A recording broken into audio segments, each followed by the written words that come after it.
Today we're going to talk about evidence-based practice, levels of evidence, and so on. So what is evidence-based practice?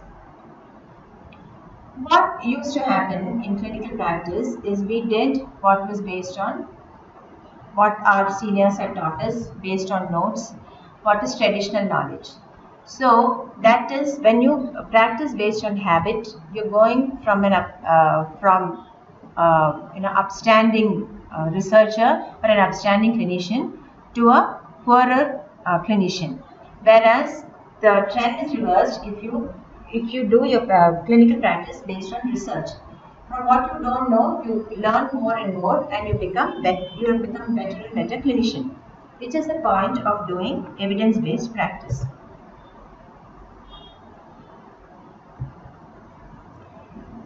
Now, how do you decide? How do you get the best evidence for optimal patient care? Then you need to have evidence-based practice. It needs to be safe, needs to be careful, needs to be systematic, based on the best available evidence. Evidence is based on research. Now, there are different levels of evidence, and there are different types of articles and different types of research designs. So, what are the sources of evidence? Sources of evidence are clinical expertise, scientific research. There are three pillars. For optimum patient outcomes, for the patient to get better optimally, you require the best research evidence with clinical expertise that is administered with keeping in mind patient's values and circumstances. So you may sometimes not be able to do the best evidence, the best clinical practice that is possible, either because you do not have the expertise, or because the patient systems does not allow you to do so, economic, values, or the patient's beliefs, and so on. So evidence is an amalgamation of the three: best scientific research with clinical expertise based in patient's values and circumstances. This will give you best patient outcomes. So to go to evidence-based, how do you get this evidence? It is easy. You hear this term all the time: evidence-based practice, evidence-based practice. Now, how do you get evidence? First of all, you need to identify the need for information and develop a focused and searchable question. You need to have a question, because you cannot say, I want to find the evidence to treat cancer. It is not like that, because there are many methods, there are many types of cancer, and there are many stages, and so on. So you need to identify the need for the information, and you need to develop a focused and searchable clinical question. Searchable clinical question means the question must be articulated in such a way that it is possible to search for the evidence. Once this is done, you conduct a search to find the best possible research evidence to answer your question. The best possible research evidence may be meta-analysis. It may just be traditional knowledge or case reports or expert opinion. You do not know. So, for the best possible research evidence is the best evidence that is out there, that is available in the literature. Some of this might be good quality research, high quality research, or some might be very low quality research. So you need to critically appraise. Next point is you need to critically appraise the research evidence for applicability. Now, this is basically the focus of this entire seminar, to identify how do you critically appraise and appraise evidence, literature, so that you can find whether it is worth following or not. Critically appraise research evidence for quality. When we talk about critical appraisal, we are talking about quality, research quality. And then, if the quality, if it is sound and the research design is robust and the research is being done ethically and robustly, then you see whether it is applicable to the population at hand. Then you need to integrate the critically appraised research evidence with the clinical expertise available and patient's values and circumstances. And that's that is when you start. That is how you start practicing evidence. Then you need to find out if your new method of treatment is actually working. That is, you need to evaluate the effectiveness and efficacy of your efforts and identify ways to improve them in the future. So you need to see whether what you have found the best evidence through steps 1 through 4. Then you do it on your patients for some time, and then you evaluate again. You synthesize this evidence again and see if what you have read in the literature and applied in your clinical practice is actually effective in your population. This way, you are adding to the evidence and you are making your practice more better. So what is evidence-based practice? Definition is it is the conscientious, explicit and judicious use of current best evidence in making decisions about the care of the individual patient. It means integrating individual clinical expertise with the best available external clinical evidence from systematic research. This has been given by Sackett in 1996. But every word here is important. It is conscientious. Evidence-based practice is conscientious. You must take a lot of trouble to understand the evidence. It should be ethically done, and it must be done with a lot of interest and application. It is explicit. You cannot have vague questions. You need to have focused, clear questions so that you can get explicit information. And it is judicious use. Just because treatment A appears to be good, but it is extremely, appears to be better than treatment B, marginally better than treatment B, but it is extremely, 4 times more expensive, then you would not go for treatment A, even though it appears to be better. It is a judicious use because it is also patient's values and preferences. For 5% better outcomes, you are not going to make the patient bankrupt. Use of judicious, use of current best evidence. Current best evidence. You must understand that evidence keeps on changing. As you get more and more literature, you get more and more systematic reviews, more and more meta-analysis. What was best yesterday may not be best anymore. You need to use this to make decisions about the care of each patient. That is evidence-based practice. So, if there is research that has been done on a large number of people and it appears to be doing well, then you do it on your individual patient so that you know exactly. So that is why you must pay attention to the type of the patient characteristics that have been done in the research so that you can apply this in your patient.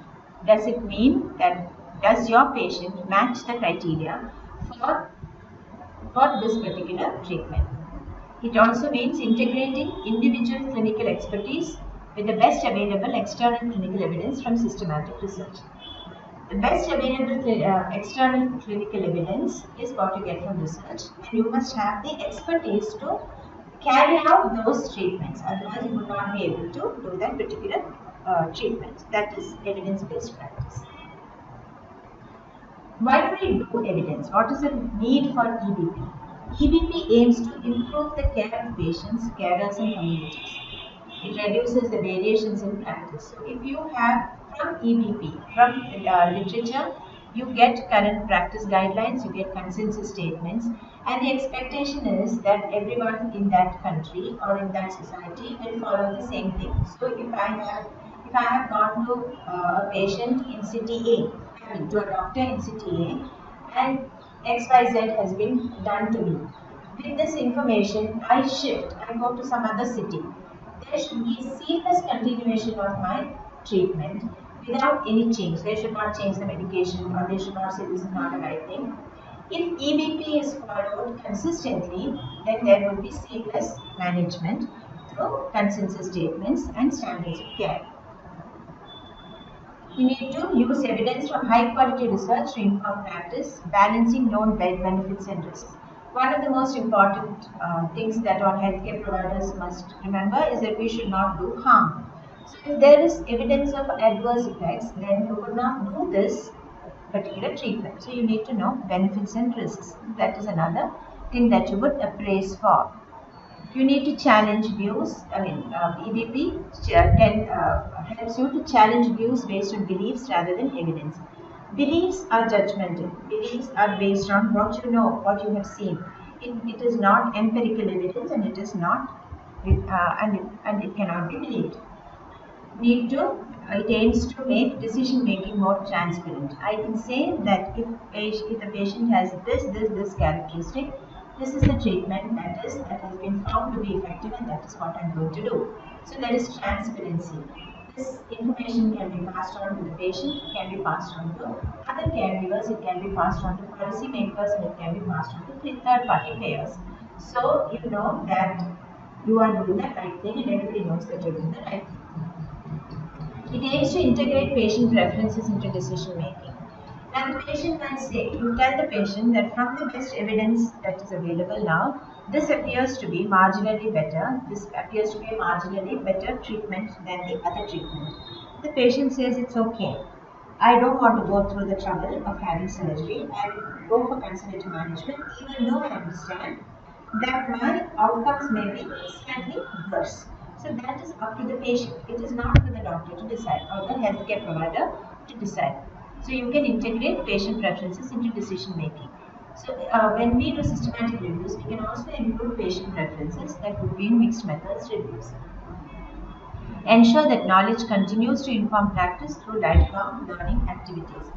If you become an evidence-based practitioner, then it gives you it's the onus on you to remain on top of the current evidence.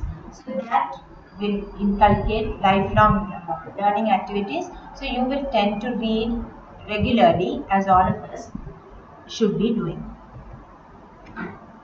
There are some misconceptions about evidence-based practice. It says that just research could have been done by academicians who are out of touch with clinical practice, and they don't know what's going on in the hospital. They don't know what's going on in clinical experience. They are sitting in labs and doing something, and it does not value clinical experience. How can they say that something that they have done on mice is better than what I have been doing for 20 years of my clinical practice? I have seen over 1,000 patients. I have done this, and they have all done well. So that is a misconception, because evidence-based practice takes clinical expertise with best current evidence, best current scientific evidence in view of patient preferences. Another misconception is that it only admits RCTs as sources of evidence. There are levels of evidence. So there is a hierarchy where randomized controlled trials, by virtue of the fact that it is the least biased, occupies a higher place. But it is also, but it does not mean that that is the only trial or only evidence that is admitted. Even cohort studies are admitted. Depends on the best available evidence. And there is another misconception that it provides a formulaic approach to practice or protocol, saying that this is what has to be done, and so you have to follow that protocol. That is again a misconception. It is based on clinical experience, clinical expertise, and the patient's values and available resources. So there is no formula. Some of the barriers to EBP that all of us talk about. We all say, oh, I would love to do evidence-based practice, but I just don't have the time.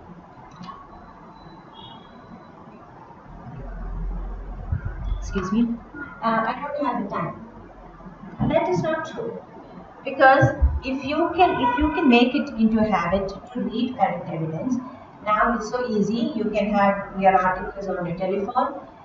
It is now, if you read an article a day, or if you read one systematic review, or if you read up on current consensus statements and current practice guidelines regularly, you set apart a day, or you set apart 4 hours a week in order to do this. It is quite possible.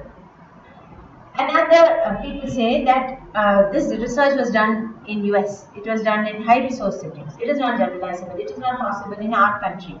That is also not true. Most of the things that are possible elsewhere is also possible in our country. And like I've been saying, it is the best available research in considering the resources you have. So the highest level of evidence is not possible to be practiced in India. Then you might have the next level, which is good enough. Then people say that you have lack of I don't know how to do research. I'm a clinician. I'm not a researcher. Well, that is why you have other people doing research, which they publish, and all you need to do is read it. Lack of understanding of statistics. Now, this may be something that has to be overcome. But if we are conscientious practitioners, healthcare practitioners, we need to be able to understand some amount of statistics so that we can at least interpret what is there in the studies. That is something that we should take upon us as lifelong learning skills. Lack of search and appraisal skills, it's very easy. If you can get into the habit of it, searching and appraisal is not difficult. We have any number of software now. Lack of information resources may be a barrier to many practitioners in India because we may not have access to all the databases. But Cochrane database is available for many of the studies, but some others may not be possible. But then again, there are large number of clinical guidelines and practice guidelines which are freely available for anyone in the world. So these do not require any sort of membership. There is an inconsistent culture of EVP in India. We are still, only a few elite institutions are probably insisting on evidence-based practice. The rest of us are still going with traditional practice. Many of our textbooks are dated. We may not be up to date with the latest technology, may not be up to date with the latest information, and we do not have a system of reading articles. Now, even though most universities have a system on paper of doing a journal club and so on, these are rarely done with a great deal of interest.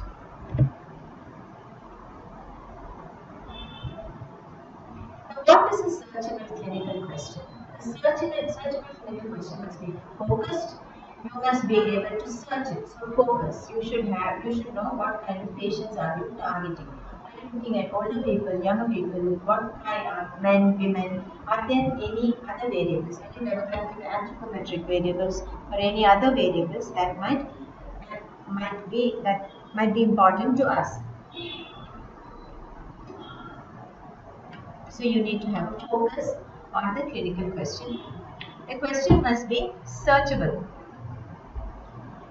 So the question, you should be able to say, I want to know about adults who have cerebral palsy and who have undergone orthopedic surgery. So you want to know what kind of management you're thinking about. And what is the outcome of interest?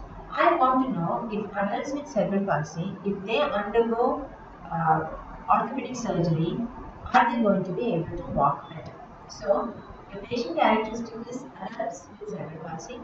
Patient management is orthopedic surgery. I'm just saying orthopedic surgery now. Of course, we need to go into more detail. Is it soft tissue surgery or is it bony stabilization? We need to go further. But right now, we will say orthopedic surgery or we'll say Botox injection.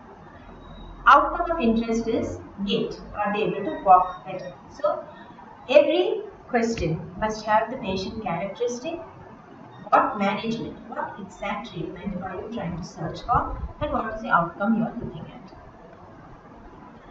When you come to RCTs or actual research studies, you have the type of statement. P is for patient problem. Now, how would you describe a group of patients similar to yours? So, what kind of patients are you looking at? What are the most important characteristics of the patient? In the earlier example, they had cerebral palsy and they were older adults. And they were adults, they were not children. So this could be the primary problem, disease, coexisting condition, sometimes gender, age or race may be relevant to the diagnosis or treatment of the disease. So in a child with CP, you have a different approach, and in an adult with CP, you have a different approach. So here you need to know the age of the patient and you need to know the primary diagnosis. The I in below stands for intervention. Intervention, or in other kind of studies, it could be prognostic factor. If you are looking at long-term longitudinal cohort studies, you might be looking at prognostic fracture. You might be looking at exposure. If you're looking at does inappropriate orthotic devices cause bony changes in the foot in people with cerebral palsy. So you're looking at exposure. How many years of bad air force have you used before this happens? So in this case, what are the main interventions of prognostic? Which is the main intervention, prognostic fracture exposure, that you're considering? You have one purpose. You're looking at gait, or you're looking at bony abnormality. What are you looking at? What do you want to do for the patient? Do you want to do orthopedic surgery, or do you want to look at what has been, how long they have been wearing orthotics? So one would be for exposure, the other would be for intervention. C would be comparison. So you need a comparison group. Now, how do you know that it is not because of this patient's particular characteristics that XYZ happened? So you need comparison. So in comparison, you need an alternative. So is orthopedic surgery better than Botox? So like Botox is a comparison. Or do people who wear AFO have bony abnormalities compared to those who wear some other type of orthotic device, a shoe insert? So that would be the comparison. And then you have outcome. What have you tried to improve or affect? Have you tried to improve the gait? So your outcome is gait, or in the second example, your outcome is bony abnormality.